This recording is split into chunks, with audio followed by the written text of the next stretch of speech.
আসসালামু আলাইকুম ভিউয়ার্স, আপনারা অনেকেই কমেন্ট করছিলেন যে কাপ জয়েন্টের ভিডিও চান। তো আপনাদের জন্য আমি নিয়ে এসেছি কাপ জয়েন্ট করার ভিডিওটি না টেনে পুরোপুরি দেখলে অবশ্যই আপনি খুব সহজে কাপ জয়েন্ট করা শিখে যাবেন। কাপ জয়েন্ট করার আগে আমাদের অবশ্যই মাথায় রাখতে হবে যে স্লিপের সাথে কাপটি ভালো মতো ধরা লাগবে।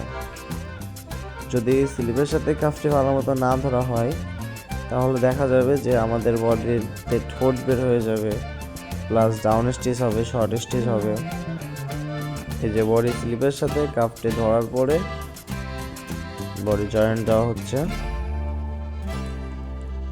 এই যে গার্মেন্টসের সকল মেশিনের কাজ ও নিত্য নতুন ভিডিও পেতে আমার চ্যানেলটি অবশ্যই সাবস্ক্রাইব করবেন।